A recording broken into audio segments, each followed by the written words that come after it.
Hi, welcome to Twisted Talks. I'm Tanya. I'm Josh. And today, Josh is going to be presenting a case all by himself. Yay, independence. And I know very little about this case. I just kind of know how it was kind of discovered. So I'm looking forward to hearing this.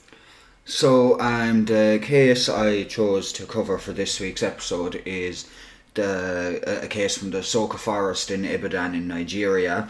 Now, kind of, obviously, it's unsolved as well. To an extent, anyway, they kind of have an idea of what was happening, but as to the who's behind it, it's a mystery. It's a mystery. But anyway, so the Soka Forest is in Ibadan in Nigeria, and now it's more commonly known as the Ibadan Forest of Horror, and it has a very gruesome past. So it started off in early 2014. Two motorcycle taxi drivers, locally known as Okada drivers or okadamen, went missing. Despite there being so many Okada drivers, they're quite a close community and made up of mostly young men. So when two of their community went missing, obviously the news spread quickly among them, and the authorities didn't seem to be doing anything at all to find the two missing Okada men. They just clearly didn't care. Sounds about right for authorities everywhere. Yeah, but apparently they're supposed to be in cases and situations like this. It's actually quite more common than you think for a lackadaisy attitude to be had by the police. Okay. So, obviously with their two drivers missing, while they're driving around it but then picking up and dropping off customers, the rest of the Okada drivers are keeping an eye out for the missing drivers. They're going through side streets, they're checking back alleys, and just generally checking all over the city, hoping to come across them or to spot them, and I suppose then they know, okay, they're fine. I'm still stuck on the fact that it's like taxis but motorbikes. Yeah, that took me a minute. I didn't know that was a thing. Yeah, like imagine trying to get a taxi after like a night out in Cork. I'd fall off the motorbike. And a motorbike just pulls up. I'll bring you home. Not a bother. Hold on there. We'll go. Like there's that if I was, my balance I don't think would be good enough. No, I think you'd die. Yeah, it'd be a freak accident waiting to happen. Yeah. I'd be paying for my demise. So obviously despite their efforts, they had no luck finding the two missing Okada drivers. But on the 22nd of March 2014, a third Ibadan Okada driver, Lanre Sadiku, I believe, also went missing. Okay. Now the first two to go missing went missing while they were at home. They weren't working, they were off shift. But this third driver, Lanre, went missing while he was on duty. Okay. Now, Lanre was part of a group of drivers that met up on the same city street where they would all kind of, just stay and wait there to wave down fares. So obviously because they're always kind of at the same spot, everyone who would meet up there kind of knew one another from the time they all spent together at this meet-up spot. Now, Lanre was seen leaving the meet-up spot with two passengers, and after hours, they'd obviously noticed that he still had not come back. And this was very strange because the rides offered to passengers were normally pretty short because they are only driving them to certain points around the city after all. Okay. So it's not normal for someone to be gone for hours. For hours. And it's I can't see any journey they would need to take that would take hours. So obviously the other Okadamen began talking about it amongst themselves at the meet-up spot and decided that one of them should try to call him and, just check if everything's okay. But when they rang Lanre, his phone was off. Suspicious. Yeah, exactly. And this is obviously very unusual, as Okadamen would always have their phone on in case they get a call from a customer. So the same as any taxi service. You have to be reachable. Exactly. And their phone is an important part of their work for that reason. All of a sudden, the Okadamen get a call from Lanre, but this call actually came from his second phone, his personal phone. The phone they had originally tried to call was his work phone. And I'd assume most of them probably would only have his work phone number unless there was maybe a few of them that he was like really close with and they'd have his personal number. Yeah. Now, when the okadaman that got the call answered his phone and heard Lanre's voice, he put the call on speaker so that the other okadaman could hear him, because of course they were all kind of wondering where is he? Is he okay? Yeah. Lanre was hysterical and he was screaming that he needed help. He said that he and 8 other people who he didn't know had been kidnapped, and that the kidnappers had put them in an underground cell. So, Jesus. Yeah, and as bad as that sounds, that's only the tip of the iceberg. Well, great. Yeah. Great. Let's get into it. It gets worse. So obviously they couldn't see anything, Lanre and the people he was with, they couldn't see anything. Because they were underground. Exactly, but they said, but Lanre said they could hear people walking overhead. Okay. So I suppose this they were under some kind of confirmed building. that they were under a building or under something anyway that had foot traffic. Yeah. Lanre explained that when they were taken, the kidnappers had taken all of their things and their personal belongings, but did not realise that Lanre had a second phone. They would have taken the work phone and thought that was it. Exactly. Always have 2 phones in the event of a kidnapping. Exactly, and make sure one's hidden somewhere, shoved up your arse or something. But you never know. I doubt they're all, when you get kidnapped, they're thinking of cavity search. They're thinking of not getting caught. But let's see. Oh yeah, and then obviously in the background of this call, the other the okadamen who are at the meetup spot and have Lanre on speaker can hear the other people that are imprisoned with Lanre in the background of the call, and they're obviously screaming as loud as they can in an attempt to draw the attention of anyone above ground who might be able to save them and not part of whatever kidnapping is going on. As long as it's not a kidnapper passing over. Well, Otherwise, in that situation, I would assume if I was kidnapped, put underground, I would assume I'm under kidnapper's home. Yeah, somewhere where you're not going to be building, heard. But I suppose when you're trapped underground and you've nothing else to do and you're scared, and I guess the only thing you can do to maybe feel some bit in some teeny semblance of control is scream and hope someone hears you that's not an arsehole. Yeah. Scumbag. Yeah. Of course, the okadamen are horrified by what they're hearing, and they're, of course, trying to calm Lanre down so that he can say where he is, so that then they can find him. Once he has calmed down a bit, he gives specific direction, so fair play to Lanre, to a footpath that's marked out by 2 burnt out cars, and this footpath leads into the Soka Forest, where he said he had been taken to. Now the Soka Forest is a very dense stretch of wilderness located on the outskirts of Ibadan. Lanre did not know where specifically in this area he was, but said that if they continued on this path, that they would, that the okadamen would hear Lanre and the captives screaming. Yeah. They assume anyway. The okadamen tell Lanre to stay on the phone with them until they find him. But as they're telling him this, the phone cuts out, and when they try to call him back, this phone is off too. Okay. Now, I suppose we don't know whether the phone died or whether somebody came down to check on the captives and saw him on the phone. And yes. Now, I would imagine that, seeing as the phone was used for business, that it probably was a phone that was just probably your basic calls and texts, which would have a good battery life. Now, that's not fact. That's just my, I suppose, assumption. And like, this was his personal phone, wasn't it? This was his. It was. His personal yes, phone. Actually. See, I listen. Yes, good job. But yeah, no, this was the personal phone. But I would assume, even actually changing it up, is that if the work phone is the one that was gone, and because I assume he's at work, that's the one he's probably using the most, I would have thought his phone battery would still have had a decent bit of battery life left. If he's not using it, because his customers are contacting him on his work phone, the battery and that's going to go a lot quicker. So like, and I'd imagine you try and only use your personal phone when you kind of need it or when you have to. So I would have thought that there would be a decent bit of battery in that. So why is it after cutting out? Assuming that it's not the battery gone dead.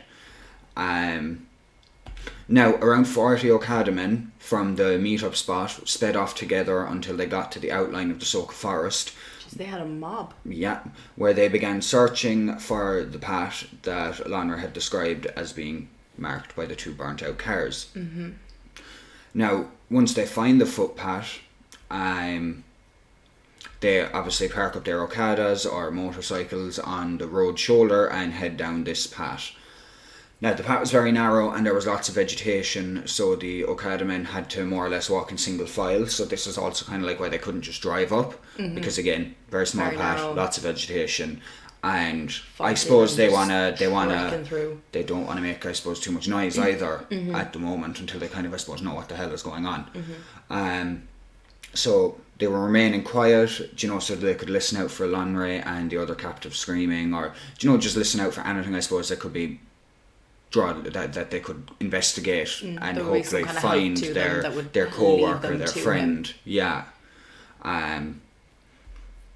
So obviously, while they're making their way down this path, the man at the front of the line thinks he has heard something in the distance. So, obviously he, kind of holds up his hand to kind of signal everyone to stop walking and just to kind of keep an ear out. Then out of nowhere, a man jumps out from behind one of the trees about 50 feet ahead, yelled at the Okada men and starts shooting at them. What the fuck? So, yes, we have a random gunman hopping out from behind a tree, open firing at 40 men who are just trying to find their friend. Yeah. So obviously they're getting close to something. Yes. Yeah, absolutely. For there to be a random gunman, exactly, turn back, get the fuck out of here. Now obviously, these Okada men hadn't showed up armed because they came straight from their meet-up spot to the path. And they obviously weren't expecting to be shot at because they were simply trying to find their friend. Yeah, so obviously it had become apparent that he'd been kidnapped from what he said on the phone and whatnot, but I suppose they didn't realise what they were dealing with. Yeah, they didn't know what they were getting themselves into. Exactly. Didn't know how dangerous it was going. They obviously weren't expecting it to be so They weren't expecting dangerous. to not even have found him and been getting shot at. Yeah. So obviously, being unarmed, the Okada men turn around and make their way back to their bikes, and they return to their meet-up spot in the city. Then decided they obviously couldn't just leave Lanre and the people he was being held captive with behind when they were clearly in serious danger. Yep. And they have to rescue them. They thought about calling the police, but given the lack of action taken regarding the first two Okada men to go missing, they figured they would have have a higher chance of rescuing Lanre and the other captives if they just went themselves. Which the thing is, when I first heard about this case, I had heard about Lanre going missing. I heard nothing about the first two Okada men. Yeah, and initially I wasn't aware that there was two other Okada men that went missing as well. I think they focus on Lanre because of the fact that he was the one that, kicked off the discovery of it all by him going missing and his co-workers and friends actually going to look for him. It obviously, which we'll get to, led to the discovery of what was going on in the Soka Forest. So I guess that's why most stories would mention him, would but start not the with other him, two, but not the other two, exactly. So the 40 Okada men from this meet-up spot rounded up 60 other Okada men from other meet-up spots around the city. So now this group of 100 or even more left the city and headed back to the path the original 40 had taken previously. You can't shoot us all. Exactly. Parked up on the side of the road and they began down the path. But obviously this time the Okada men were armed with various weapons such as guns, knives, as well as other weapons that they came either prepared. owned or managed to get their hands on. Now, however, unlike before, they were making their presence known by shouting and whatnot. Essentially, it was a battle cry kind of style thing. Yeah. And this was kind of, I suppose, to warn the gunmen and any other possible gunmen or, I suppose, hostiles. That they wouldn't be backing down this time. Yeah, exactly. That there was a much larger amount of them and that, as you said, they're not backing down. Yep. They're on a mission. This time there is no sign of the gunmen or any other enemies. So obviously they keep going, making their way up the path. Until they come to a sizable clearing that has a relatively small river in the middle, but while the river is small, it's still big enough that it wouldn't be the easiest to cross. But the Okada men can see a deteriorated stone bridge, so it's a bit shitty. It's crumbly, that kind of a thing. But it does the But job. it does, exactly. It goes over the river, and that's what's needed. So on the other side, they can see two rundown buildings The building closest to the bridge is a small black. It's a small black and has a window facing them. In some of the research and stuff I've seen, it's basically a shack. Okay. So, not that big. But from the viewpoint of the okadamen, they can't see if if anyone is inside this black building, this shack, with the window. And the other building is much bigger. Not quite as close as the first building. Okay. Now this bigger building is more of a warehouse with tall cement walls. All around this warehouse was chain linked fencing that had barbed wire all around the top of the fence. Interesting. As the okadamen begin to cross this bridge, they stop on it kind of midway, I suppose, to look around now that they're that bit closer, because initially they were at the entrance to this clearing, so obviously they had to cover a little bit of distance to get to the bridge, and now over the bridge, and now they're standing on the bridge. They still can't see anyone inside of the buildings. One of the okadamen looks down under the bridge, and lo and behold, Lanre's motorcycle. Stop. Yeah, and the motorcycle is described as being in a kind of position as if someone had kind of stolen it, was trying to hide it.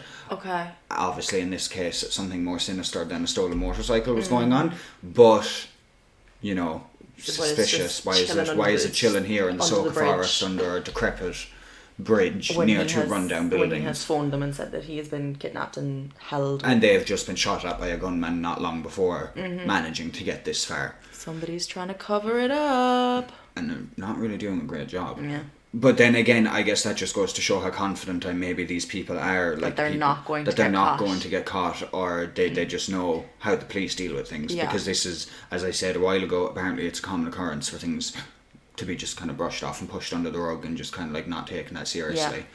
Yeah. Because I suppose there's so many things that happen over there. But anyway, so obviously, as if they didn't already know, Lanre was up around here somewhere. This confirms it even more. There's no doubt. They know, I suppose, that they're going in the right way. Yeah. And they continue over the bridge in search of Lanre and head to the small black building and open the door. There's nobody inside, but there are, however, hundreds of items of clothing as well as shoes. Hundreds. So this is much more than just 9 people being held underground. This is serious. Yes. Yeah. This is... Well, as if it wasn't already serious. Oh, yeah, no, of course, it's serious. This is but something it's much on a bigger. grander scale yes. than what we would have thought up until now. Yeah. So the group moves on from this building and heads to the barbed fencing that surrounds the warehouse building. After their original encounter with a gunman earlier, the okadamen are almost, expecting to be met by some sort of resistance. So they begin to shout out for anyone that's inside to come out. Kind of get them to come out to them instead of them kind of just storming the building in if they can. Yeah. So they get no response. One of the okadamen had actually happened to have brought a bolt cutters with them, obviously to use as a weapon. Yep. But now it came in handy and they used it to cut through the fence so they could enter. So I guess it actually got to get used for its intended purpose. Yep. Came in handy. Once the most of them have kind of come through the fence, they begin to walk around the warehouse in, search of a way to enter the warehouse.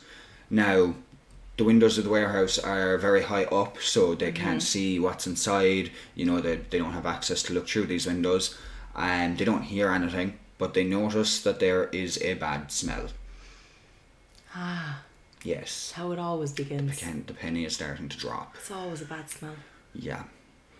So I can kind of... Well, we're getting an idea of where we're going, not why we're going there, but... Getting an unpleasant picture. Yeah. But anyway, once they get to the back of the warehouse, they find an entrance, a rusted sheet of metal that's up against the gap in the warehouse wall, so I suppose kind of some sort of makeshift door.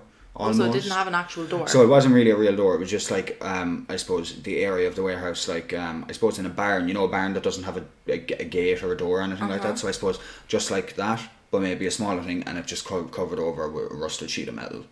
So very make do. Okay. So this was built with purpose.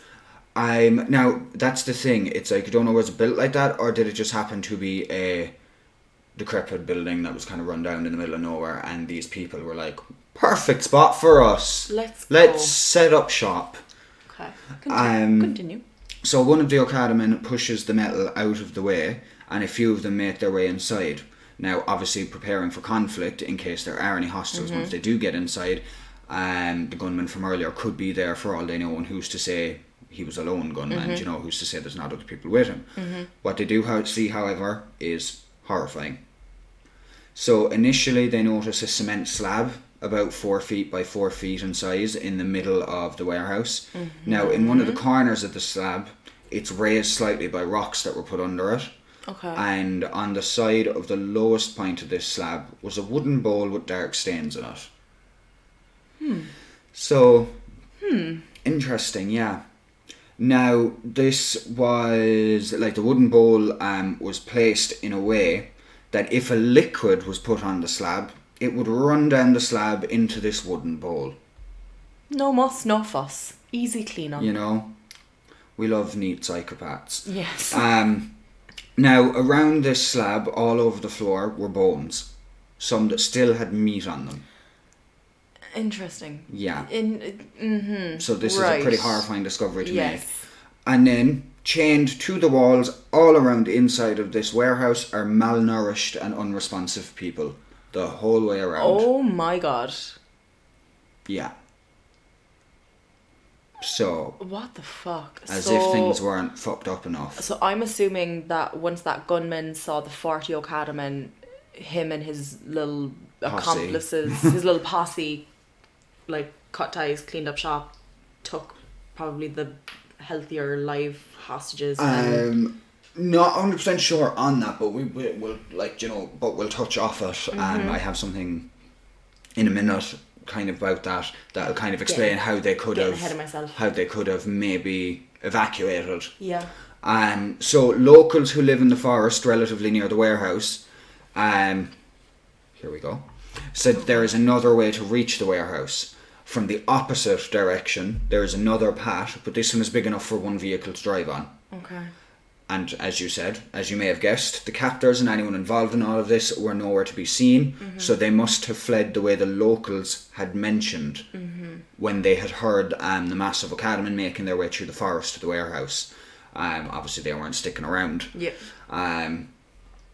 So the locals also said that they themselves do not use this path. They didn't even know where it originated from, but that, wait for it, for the last 10 years or more, they have seen one vehicle use this road all of the time to get to the warehouse, a black Jeep with tinted windows. 10 years. Or more. Or more. What the fuck? Like... What the fuck? Yeah, over a decade. Now, they said this Jeep would usually show up most nights at around 8 p.m, make its way to the area the warehouse is located, and then it would leave around 9:30 p.m. We love the consistency. You know, even criminals got to have a schedule. Yeah. But none of the locals knew who the driver of the Jeep was. They just knew it was a man. And that's it. Now, of course, they had no idea what this man was doing. But every time every time he was there, they would usually... Sorry, I went into my own little world there for a second. They would usually hear screams coming from that area. And nobody thought, maybe we should report this to the police. Wait for it. When locals had reported this to the police... Oh, come on! Nothing was done, and the locals were basically told not to worry about it. I'm sorry to the locals. I shouldn't have assumed. But fuck the police. And obviously, over time, the locals had just gotten used to the man driving to the warehouse and the screams that came from there, so nobody reported it anymore. What more can you do if the police aren't going to do anything, I guess? Sake. It has also been said that some of the policemen had either said that it was a place for the destitute who had become a nuisance to the city to be brought to and taken care of, or that it didn't fall within their jurisdiction. Fuck off. Fuck right off. just get in the fucking bin. All the police, get in the fucking bin. Like what? Why would you? It's a place for the destitute to go and scream their sorrows out. Yeah, but like, that makes me wonder. I'm like, did the police know what was going on there? Or did they just happen to come up with some sort of like story just to be like, no, I'm not checking it out. So like, I don't want to go to the Soka Forest. It's Let's just a tell place them for it's the people who destitute. aren't It's the doing homeless. great to go there. That's probably why the streaming is happening. Blame it on the drug addicts. And they're like, yeah, but we think you should still check it out. Oh, it's out of our jurisdiction. Sorry, I can't actually go in can't there. do It's, it. it's their jurisdiction. I'm scared of forests. But fuck's sake. obviously, if the police had taken these reports seriously and checked it out, they would have discovered the illegal and horrifying business going on there much, much sooner. And saved many, many lives. Assumedly so. Now, these people were, and this is where it gets even worse, Go on. these people were essentially for sale, but not for sale alive. The product that their captors were selling were their body parts. So we're talking like human trafficking, organ trafficking. So this is basically this is a human factory. This is a human body part factory. It's a death factory. It's an organ farm. Yeah. Essentially, that's pretty much exactly what it is. Oh my but God. not for the reasons you would think. Most people hear organ farms and things like that, and they kind of think, like black market, and for people who need organs, like for transplants, things like that. People who are really desperate and stuck in bad health situations, for example, or at least that's what I would have first assumed. Now, in Nigeria, there are a huge amount of people that believe in potions and charms that will grant you your desires, such as wealth, success, even immortality, and so on. They're using them for black magic. People would buy these potions or charms from herbalists, but some of these herbalists claim that they require human body parts for them to work. Do you know what now, Mary? I can make you a love potion, but first I need to get an actual, genuine human heart. So give me about 5 days. I'll go into the Soka Forest. I'll buy one. It's going to cost you about 10 grand, but your husband will love you again. Exactly. And if you want good sex, we need a right nut. Specifically a right one. And as you mentioned a while ago, it's basically extreme black magic. Now, I love, I'm not going to say much about it because that's not the topic of this podcast. But I love me some witchcraft. I love me some spirituality. I love me some herbs. I'm into all of that. But my definition of black magic is for me, the worst I can think of is casting a spell on someone to try and get them to fall in love with you and you're taking away their free will. I would call that black magic. Yes. Do you know what I mean? Because you can't impact another person. Exactly. Everyone's free to live their life the way they see fit. And if you do, bad juju will come for you. Now, I know not everyone in communities of magic and witchcraft and all follow that belief. Some people don't see it as black magic, and that's fine, each to their own. At the end of the day, your practice is your practice. We all have our own personal exactly beliefs. But to me, that's where I would be drawing the line. And this is some psychotic. This is some other This is bad juju. well outside bad juju. This is beyond bad juju. This is well outside the laws of magic. This is the source of bad juju. But so as I was saying, the warehouse that was found was a human body part factory, and it isn't the only one to exist. Now, it's the only one we're covering today, but it's not the only one there. It is a wider problem. It's a thing. Body part factories are a thing. These factories are set up to meet the high demand of people who need these parts. Who need them? Yeah, need them. Yeah, desperately need. They definitely need them more than the kidney. person who owns them. Yeah, 100%. You don't need that kidney. It's fine. Give it to me. Yeah, I'll take that. Why would you need a kidney? To help your body do its job and to live a normal life and not get tortured? Yeah, well, I need it because Mick down the road doesn't fancy me. He must love me. Okay, that's normal. It is believed that the man who drove to the warehouse every night was the one that took down orders from people who needed body parts, and he would go to the warehouse and inform the people who worked the warehouse what body parts were needed. Yeah. This is something else. This is another horrible. level. It's needless. Yeah. I mean, all murder is needless. Of course. But this is just extra. It's, yeah. If for lack of a better word. Yeah. But then warehouse workers would decide, out of all the captives they had, which ones had what they needed to complete the order. I'm assuming that ideally they would try and get everything from one person.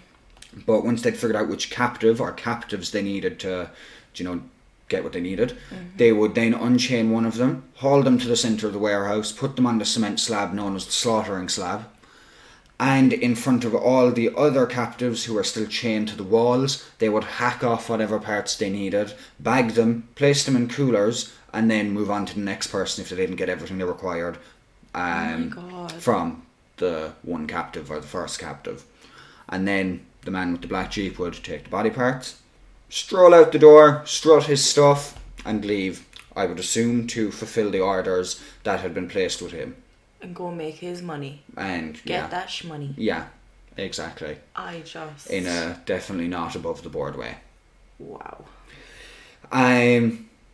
So if the captive that has just been butchered is still alive and might survive, they're dragged back to the wall and chained up again until they can be used, I suppose, for another order. If they weren't likely to survive, they would be brought to the far back of the warehouse into back rooms where they would be disposed of. In these back rooms, they found a guillotine. So one method would be a nice bit of decapitation. And wait for this, and also found a crocodile that was chained up. Excuse me? They had a crocodile. They were feeding people to the crocodile, weren't they? So, it's fairly evident that they used at least those two methods to dispose of the people that they could no longer take parts from. I mean, the crocodile is creative, I will give them that, but fucking hell, it's psychotic. But you know what, when it's Africa, how creative is a crocodile? True. But still. Like, if you were, like, here in Ireland, and there was some psycho serial killer jet factory, or whatever you want to call it, and they had a crocodile, I'd be impressed. I'd be like, how did you import that? What zoo did you rob? Did you steal that from Fota? Do you know what I mean? Is that Peggy Sue, the crocodile? Someone told me a story yesterday about someone, they know, I'm obviously not going to mention names, stole a baby peacock from Fota years back. That is so funny. Yeah, I'll tell you who after. You're gonna skip. Oh my god, I'm not even gonna be that surprised, am I? No. So, and obviously now going back to when the okadamen entered the warehouse and saw the slab, the bones, and the chained up captives, and once they'd kind of taken it all in, once they'd taken it all in and done their best to kind of get over the initial shock of what they were seeing before them, obviously they began to go around and start freeing the people that were chained to the warehouse walls. Mm-hmm. There was a total of 23 people, barely alive, still in this warehouse, but Lanre Sadiku was nowhere to be seen. They checked all of the dead bodies and body parts that were in the warehouse. They also checked outside where there were numerous shallow mass graves. They still couldn't find Lanre. The group began looking all around the property to see if they could find an entrance that led underground, because if you remember earlier, Lanre had said he was in an underground cell and that he could hear people walking above him, but unfortunately they couldn't find any underground entrance. So it was obviously concealed well wherever it was. Exactly, it was either concealed well or but like I was going to say it's either concealed well or not here, but I'm like, if Lanre was brought up that path and he remembers that path and the motorbike was there, surely if the cell wasn't in that area somewhere, he would have been able to say that on the phone, because he would have known whether he was bagged or blindfolded or not, that he would have been brought further. Like that it would have been more distant. Whereas he seemed under the impression on the phone that it was up that path he'd been taken and he was around there somewhere. So it seems fairly certain that he has to be underground here somewhere with those other captives. So obviously at this point it seems they had no luck. The okadamen then went back to the survivors, who were being looked after by locals that had come over and come out, I suppose, to see what was going on and to help. The okadamen asked the survivors if they knew of any underground prison cell in the area that other people were being held in, but the survivors either kind of had no idea, or maybe they just kind of, some of them maybe couldn't speak at this point, whether it was from being weak, traumatized, a combination, because that is, because like even some of these people were described as catatonic. Yeah, like they're chained to a wall, seeing people being cut up and chopped up and having their body parts stolen. Yeah, that's what it was, stolen. And like, like, that is severely traumatizing. Yeah. Like, severely Like, to be abducted traumatizing. or have anything happen to you on any kind of level like That's that, trauma. That is is trauma. traumatizing enough, let alone to watch people be brutally slaughtered in front of you. Like, I can't imagine. No. So later that day, the police finally come to the scene because word had gotten out about what had been discovered in the Soka Forest. So now it's in your jurisdiction, huh? Yeah, exactly. I thought you knew what was going on here. I thought it was sort of decrepit to get taken care of, unless taking care of and cleaning up the street meant grab and kill. But the okadamen obviously begged the police to start to dig up that area in order to try and find an underground entrance. They told the police about how Lonray and at least 8 other people were trapped in an underground cell there, and, you know, obviously informing them of the phone call that they'd had with him. Yep. The police refused to do this, Of and course. wait for this. Not only did they refuse to start digging up the place, they immediately demolished the warehouse. And there's that, like, by evidence, I guess, if there was any. These fucking idiots. And after a few days of cordoning off the area, the police left and did nothing more. Are you serious? Ciao. What the fuck? Yeah. I was like, That adios. is a fucking joke. Of course, with the police doing absolutely nothing, the Okada community banded together and spent, numerous weeks going out to the forest and digging manually all around the property, hoping to find Lonray and the others, but they never did. We still don't know what happened to Lonray and the others, or to the first 2 Okada drivers that went missing. We don't know how many people were killed there. The huge amount of clothing and belongings found, though, does tell us that there were easily hundreds of victims.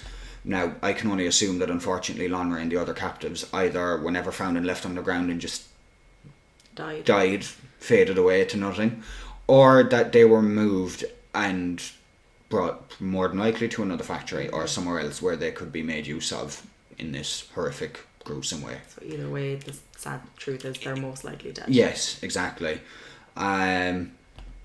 So nobody has ever been held accountable in an official capacity for the horrific things that took place in the Soka Forest.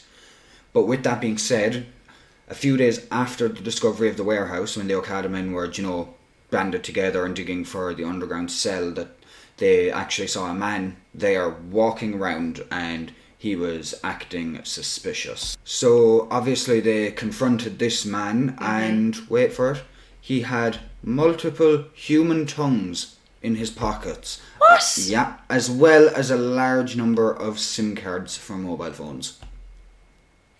He's just walking around with tongues in his pockets. Yeah.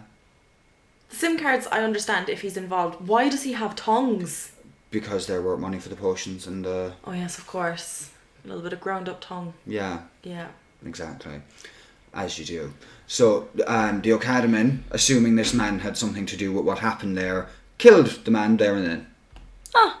They're like, goodbye, sir. Shoot first, ask questions later. Exactly. One of the survivors from the warehouse would later tell reporters how she was kidnapped. She told them how she lived in Ibadan and she was well educated. She said she had a good family and that she was just sitting outside of her house minding her own business when a van pulled up in front of her. She described the men in the van as very official looking. They got out of the van and told her she had to go with them, that she was under arrest and they were taking her to the police station. Get to fuck. Obviously, as anyone would be, she was confused. She hadn't done anything wrong. But the men were very convincing and seemed very professional as well. So she got inside the van door closed, and then they began driving off with her.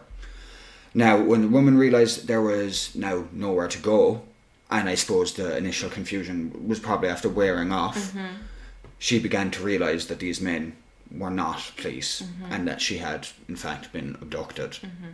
In under an hour, this woman as well as many other people were being forced to strip their clothes off. This was happening just outside the black building from the Soka Forest, just by the warehouse, the shack. They were being held at gunpoint and instructed to put their clothes and personal belongings into the black building. When they were naked, they were forced into the warehouse, where she had no choice but to watch as other captives were butchered one by one. It's awful. Yeah, like, it's just, no, I couldn't. Another survivor, and I'm not sure if I'm pronouncing this name any bit correct, Nafio Chateau, was able to tell how he became victim of these awful people. Nafiu said he was selling herbal medicine at a Dogi gate, I hope I'm pronouncing that right as well, when some men grabbed him and forced him into a car. Now, quote, I was sitting somewhere at the Agodi, I don't know, is it Adogi or Agodi? I have confused myself. But anywhere, in Ibadan, when some people just swooped on me and rushed me into a vehicle. I had been in that place for 4 months. In the forest, we might not have been given food for a whole week. People were dying, he said. Like, it's... Like, you could at least feed them properly, for God's sake. Yeah. Keep them healthy for the organs. I was going to say nobody wants chicken noodle arm, but if that's the case, I'm safe. Anyway, okay, all jokes aside, it is awful. Yes. But one suspect was burnt to death by an angry mob who had discovered he was faking madness. So I suppose he was faking being insane or something along those lines. As when they were like, burn you at stake. Yeah, but like the reason I believe is because when searched, he had 4 phones and a gun, further fueling their suspicion that he could have been one of the kidnappers. Okay. Or if not one of the kidnappers, somewhat involved with it because he had 4 phones. 4 phones, and you know. Maybe he had 4 wives. You know, I don't judge.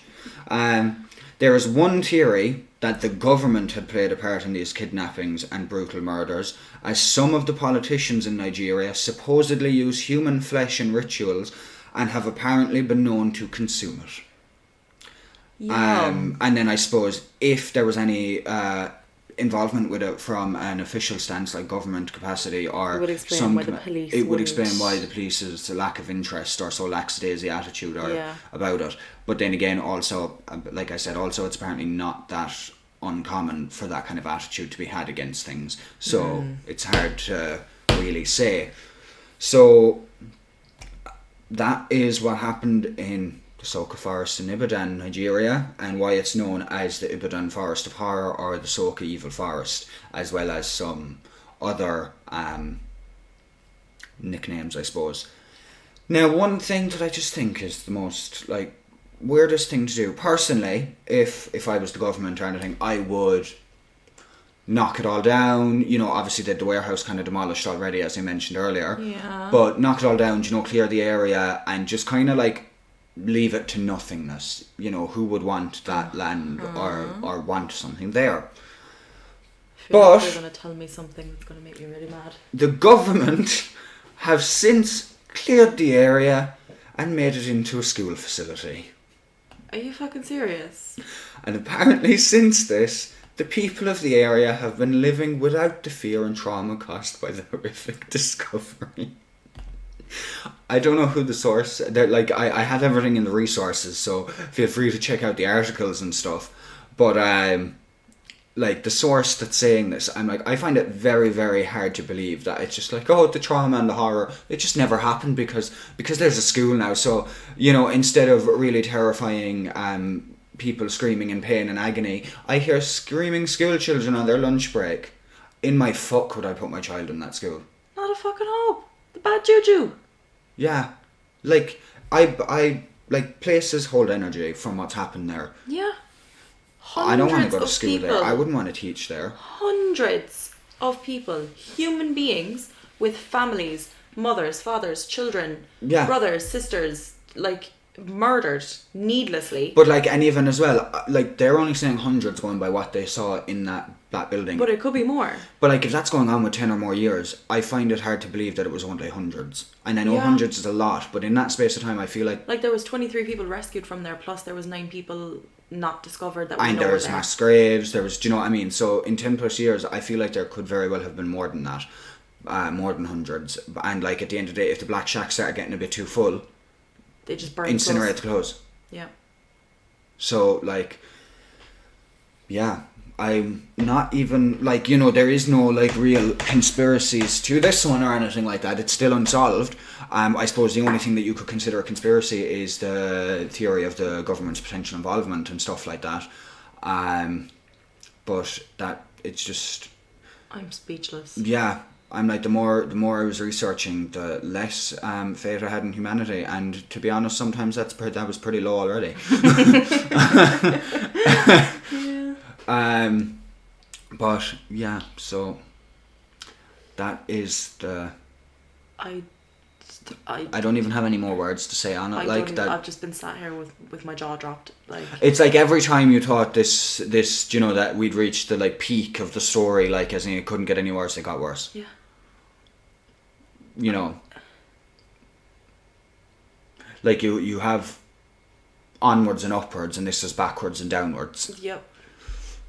I just like awful people. Yeah, and I do think, like, you know, it is very unfortunate that nobody was caught. That the police didn't even investigate. Yeah, like that is very frustrating. In the like, slightest, because they demolished it and said we're done. Those locals had said that it had been going on with 10 or so years, so I'm assuming it was at those 10 or so years ago from when this was discovered, is when they probably first started to report it to the police.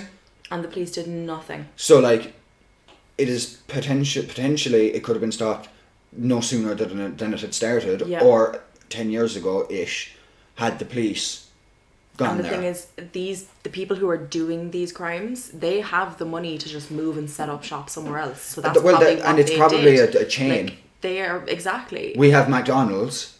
They have organ farms. Yeah.